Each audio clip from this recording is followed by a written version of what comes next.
तलवारबाज बहू। बचपन का शौक समझ निक्की के घर वाले उसका एडमिशन फेंसिंग कोचिंग में करा तो देते हैं, पर कुछ सालों बाद वही शौक जब उसका जुनून और सपना बन जाता है तो सब उसके खिलाफ हो जाते हैं। और लड़की के हाथ में तलवार दो ना, अब मैडम तलवारबाज बनना चाहती है। बच्ची का शौक समझ दाखिला करवा दिया, क्या पता था ये सब देखना पड़ेगा। अरे बहुत हो गई तलवारबाजी, आज से तू सिर्फ रसोई और बेलन देखेगी। पर मम्मी पापा, फेंसिंग भी फुटबॉल और क्रिकेट की तरह एक स्पोर्ट है। थोड़ी और प्रैक्टिस के बाद मुझे स्टेट, फिर नेशनल और फिर इंटरनेशनल खेलने का मौका भी मिल सकता है। निक्की की बात से भड़के हुए घर वाले आगे कुछ सुने या समझे बिना उसके घर में रहने का ऐलान कर देते हैं, जिसके कुछ हफ्तों बाद निक्की की आयुष के साथ शादी हो जाती है। ससुराल पहुंचने के कुछ दिनों बाद बहुत हिम्मत के साथ निक्की फिर वही फरियाद लिए इस बार अपनी सास के पास जाती है। मम्मी जी, क्या मैं कोचिंग दोबारा शुरू कर सकती हूँ? कैसे कोचिंग? तेरे मम्मी पापा ने तो हमें किसी कोचिंग या पढ़ाई के बारे में नहीं बताया। वो पढ़ाई नहीं, फेंसिंग की कोचिंग है। और देख, अपने अंग्रेजी के बड़े बड़े शब्द ना मुझसे ना बोला कर, सीधे सीधे बता कि ये फेंसिंग है क्या। मम्मी पापा के साथ अपने एक्सपीरियंस के बाद निक्की कोई रिस्क ना लेते हुए सास से झूठ बोल मंजूरी ले लेती है, और इसी के साथ निक्की के सपनों की दुनिया शुरू हो जाती है, जिसमें अब वो सुबह उठ जल्दी जल्दी घर का सारा काम खत्म करके ज्यादा से ज्यादा समय अपनी फेंसिंग प्रैक्टिस में बिताने लगती है। इसी तरह महीने बीत जाते हैं। वाओ, आई कांट बिलीव, जो सपना एक बार नामुमकिन लग रहा था, आज मैं उससे सिर्फ 2 हफ्ते दूर हूँ। निक्की, तुम बहुत अच्छा कर रही हो, बस अपने फॉर्म को खराब मत होने देना, और नेशनल्स का मेडल तुम्हारे गले में आना पक्का है। इस बात को सुनकर निक्की नेशनल गेम की खुशी में झूमती हुई जैसे ही उस शाम घर पहुंचती है तो आयुष को पैर में प्लास्टर के साथ सोफे पर बैठा देख परेशान हो जाती है। ये क्या, कैसे हुआ? किसी ने मुझे फोन क्यों नहीं किया? ऑफिस से आते हुए रास्ते में किसी ने टक्कर मार दी, इसलिए बहू कल से इसके ठीक होने तक तो कोचिंग से छुट्टी ले ले, डॉक्टर ने पूरा बेड रेस्ट बोला है। पति की हालत और सास की बात से हैरान परेशान निक्की आगे कुछ बोले बिना अपने कमरे में चली जाती है। अब मैं क्या करूंगी? दोनों तरफ मेरी जिम्मेदारी है, अगर एक भी पूरी नहीं की तो लाइफ में दोबारा सुकून की सांस नहीं ले पाऊंगी। सच बता दूं क्या?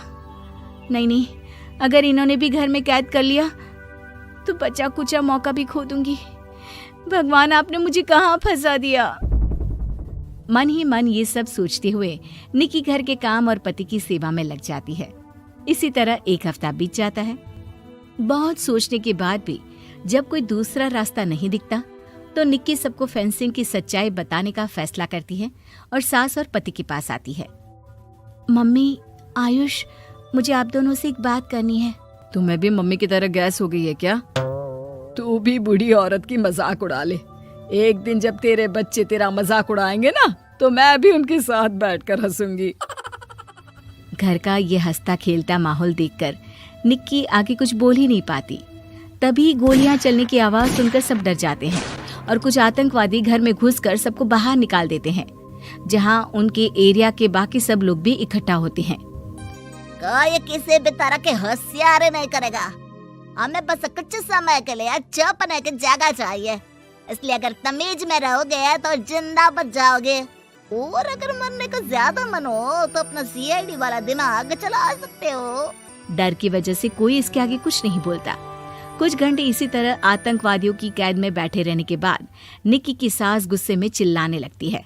अरे तुम कल मुँहों को आम लोगों को परेशान करने के अलावा और कुछ नहीं आता क्या? मैं कहती हूँ, अरे एक एक को मेरी बद्दुआ लगेगी, कोई जिंदा नहीं बचेगा। ये अब क्या कर रही हो मम्मी? सॉरी, वो परेशान हो गई इसलिए कुछ भी बोल दिया। प्लीज इन्हें छोड़ दीजिए, अब कुछ नहीं बोलेंगी। अरे तू डरपोक की तरह इनसे माफी मांग रहा है, कुछ तो अपने पापा के गुण ले लेता।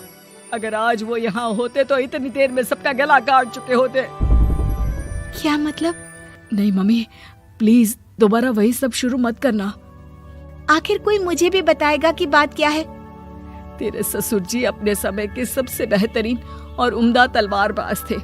कोई कितनी भी बड़ी बंदूक या कितने भी ज्यादा हथियारों के साथ उनके सामने क्यों ना आ जाए, सबको एक एक करके चित कर देते थे। वाह, ससुर जी और क्या क्या करते थे? निक्की का इंटरेस्ट देख सास उसे ससुर जी और उनकी तलवारबाजी की कहानियां सुनाने लगती है, जिन्हें बहुत देर तक सुनने के बाद अपने आप को रोक ना पाते हुए निक्की आखिर उनसे तलवार के बारे में पूछ ही लेती है। मम्मी जी, क्या पापा जी की वो तलवार आज भी आपके पास है?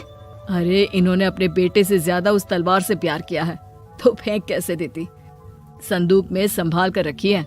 आयुष की बात सुन निक्की की आंखें चमक उठती हैं और वो सब कुछ भूल तलवार निकालने की बात कर बैठती है, जिसे सुन बाकी दोनों की आंखें फट जाती हैं। क्या बोला, जरा फिर से बोल। क्या कहानियां सुनकर तुम भी अपने आप को झांसी की रानी समझने लगी? यही समझ लो कि तुमने झांसी की रानी के साथ ही शादी की है। ओ मोहतरमा, जरा सपनों की दुनिया से बाहर निकल आओ और शांति से बैठ जाओ, आई बड़ी झांसी की रानी बनेगी। माहौल की गंभीरता और सास आयुष का रिएक्शन देख निक्की के पास उन्हें सच्चाई बताने के अलावा और कोई ऑप्शन नहीं बचता, इसलिए वो बिना कुछ सोचे समझे और देर किए उन्हें पूरी सच्चाई बता देती है, जिसे सुन दोनों भौंचक्के रह जाते हैं। और इसी के साथ अगले हफ्ते मुझे नेशनल्स खेलने का भी मौका मिला है, भरोसा कीजिए मैं कर सकती हूँ। निक्की की बातों से अभी तक सदमे में बैठे आयुष और सास उनकी तबीयत खराब होने का बहाना बनाते हैं और दवाइयाँ लाने के बहाने घर के अंदर जाने की बात करते हैं, जिस पर एक आतंकवादी भी उनके साथ घर के अंदर जाता है। निक्की दवाइयाँ लेने के बाद बाथरूम का बहाना बनाकर सास के कमरे में पहुंच जाती है। अब क्या बाथरूम भी साथ चलोगे? यहीं कमरे में रुको। 5 मिनट में बाहर नहीं आई तो अंदर आकर सारी गालियां सिर में उतार दूंगा। निक्की बाथरूम के अंदर चली जाती है। अब क्या करूं? तलवार कैसे निकालूं? मुझे किसी भी तरह इससे छुटकारा पाना होगा। सोच निक्की, जल्दी कुछ सोच। कुछ देर परेशान बाथरूम में इधर से उधर घूमने के बाद निक्की की नजर फर्स्ट एड बॉक्स पर पड़ती है और वो तुरंत उसमें से कैंची निकालकर उसे छुपाते हुए चुपचाप बाहर निकल आती है। हो गया तुम्हारा सारा नाटक खत्म, अब चुपचाप ये दवाइयाँ उठाकर बाहर चलो। ऐसा बोलकर जैसे ही आतंकवादी मुड़ता है, निक्की तुरंत उसकी गर्दन पर कैंची से वार कर देती है और उसकी बंदूक हाथ में लिए संदूक से तलवार निकालने लगती है, जिसकी कुछ देर बाद वो घर के पीछे वाली खिड़की से बाहर निकलकर छुपकर एक एक करके सब आतंकवादियों पर वार करके उन्हें घायल कर देती है। अब सारे पब्लिक की कैद में आ जाते हैं। ये सब देखकर आयुष और सास के साथ सारे लोग दंग रह जाते हैं। सास का सर गर्व से ऊंचा हो जाता है। मेरी बहू सिर्फ नेशनल्स नहीं, इंटरनेशनल भी खेलेगी। हाँ।